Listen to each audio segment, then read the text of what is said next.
او نور موږ راغلي وو احساس کالونۍ ته چې نوښار په دغه ایریا باندې دغه موجود ده او دلته زمونږ ورور عدنان صدیقي دغه کار شروع کړی دی شاهد خان هم راځي موږ هم راځو په دې وجه باندې چې دا ایریا پاکه را د ځای د انتقال د قبضې نه دغسې پاک دی څه مسایل نشته تاسو ځان له چې کوم دی کورکې پکې جوړولی شئ څوک چې کوم د کور ارمان لري نو هغه احساس کالونۍ دغلته رابطه کوي د دوی پر کانټیکټ نمبرو باندې نو دا جی احساس کالونی دا اور دې کې جی بجلی را روانه ده دې کې ګیس پایپ لاین سٹارټ دی او ډیر ارزانه لکه مطلب داسې مسافر دي زمونږ اوورسیز دي چې هغوی ته به دا ډېر په ارزانه سطح باندې دا پلاټونه ملاویږي او د دې نه مخکې مونږ یو ویډیو کړې وه نو انشاءالله زمونږ د پښتنو وروڼو دپاره چې څنګه خلکو په مخ باندې مونږ مسکا راولو نو دقه حساب مونږ یو سیسټم شروع کړی دی او دې کې مونږ سره انشاءالله भरपूर سات راکوي د 80,000 نه سٹارټ شو بیا 1 लाख شو مرلا بیا 1,20,000 شو اوس 1,30,000 موږ بار آواز چوتو چې انویسټمنټ وکړئ د ګټې دپاره زموږ چې کوم پښتانه وروڼه دي کوم چې په پردیس کې دي پیسې نشي بچ کولی دا د هغې دپاره هم یو موقع ده چې دلته خپل تجارت کولی شي عدنان بھائی زموږ سره دی السلام علیکم عدنان بھائی وعلیکم السلام ډېره زیاته مننه شاهد خان صاحب تاسو خو ماشاءالله خبرې وکړئ کتونکي به وایي چې شاهد خان ګوري جو په احساس کالونۍ کې ولاړي خو شاهد خان چې دی زموږ میډیا پارټنر دی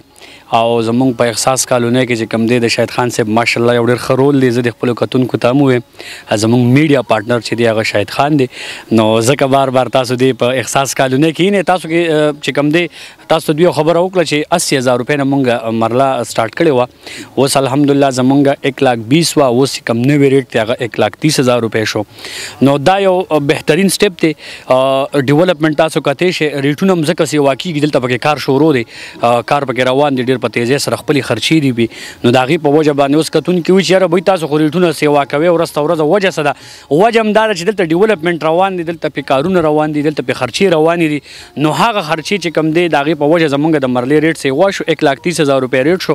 دا د پښتنو دپاره یو ګولډن چانس دی تاسو صرف یو پیره د احساس کالونۍ ویزټ انشاءالله وکړئ چې څوک راغلي چا ویزټ کړی دی هغه داسې بیا نه دی تللی انشاءالله تاسو به خامخا دلته بیا پلاټ اخلئ ولې دا ځګې دومره ښایسته دی لوکیشن دومره ښایسته دی ډیولپمنټ دومره مزیدار شوي دي کارونه تاسو چې ورته ګورئ بلکل نظر اخلي د بلکل اسلام آباد هغه طرز دی موږ چونکې په خپل اسلام آباد کې ډېر وخت ما مارکیټینګ کړی دی په ډېرو سوسایټیانو باندې هم هغه طرز چې کوم دی موږ دلته راوړی دی پارک شته جومات شته مدرسه شته مقبره شته الحمدلله اوس ورپسې یو نوې خوشخبري به هم راشي چې زمونږ چې کوم پراجیکټ دی هغه ورپسې 50-60 جرب د ایکسټینشن خبر روانه ده هغه ورپسې هم انشاءالله نو هر یو سہولت موجود دی د پښتنو دپاره یو ډېر ګولډن چانس دی راشئ بهی که یو سړی کور نه جوړوي که نه نو د ګټې دپاره واخلئ د انویسټمنټ دپاره واخلئ چې د 80,000 روپو نه مرله روانه ده او په 1,30,000 روپۍ اور دی ده تاسو صرف او صرف یو پیره د احساس کالونۍ ویزټ وکړئ انشاءالله دا سره ګارنټۍ خبره کوم چې تاسو به خوښیږي انشاءالله نو یو بهترین موقع ده نوښار خیش کوچونګي سره زمونږ دا ټاون سټارټ دی ګیس بجلی پارک جومات مقبره جنازګاه یو کمیونټي هال دا موجود دی احساس کالونۍ ته راشئ او د دې موقع نه چې کوم دی فایده ترلاسه کړئ ډېره مننه شاهد خان صاحب ستاسو ټول ټیم شکریه مننه عدنان صاحب ستاسو د احساس کالونۍ چې کوم فرنټ لار ده هغه 45 فوټ ده بیا دننه چې کومې لارې دي دا 30 فوټ دي او د هغې نه بیک سایډ چې کوم د منځ لاره ده هغه 40 فوټ ده د دې ځمکې انتقال لاس ترلاسه کولی شي انتقالي ځمکه ده د یو مالک انتقال شرط دی لانجې پکې نشته شکر الحمدلله پاکه ځمکه ده بله خبره دا ده اکثر به رونه دغه هم وایي چې شاهد خان صرف په احساس کالونۍ کې ولا څنګه چې عدنان بھائی خبره وکړه زه دلته میډیا پارټنر یم د دوی سره پاکه ځمکه ده انشاءالله نو موږ هم غواړو چې یو داسې کار وکړو دنیا کې چې د هغې بیکګراونډ هم پاکي معیاري کاري که کوم غریبانان کورونه وام خلي چې هغې پرې وروسته پیمانه نه دلته نه خپل تجارت هم کولی شي که کوم ورونه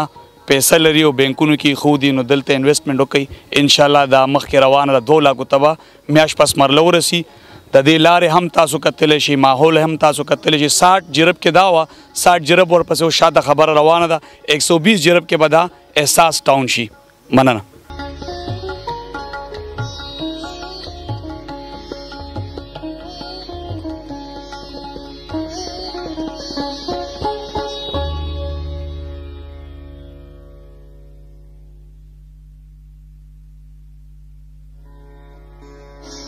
Thank you.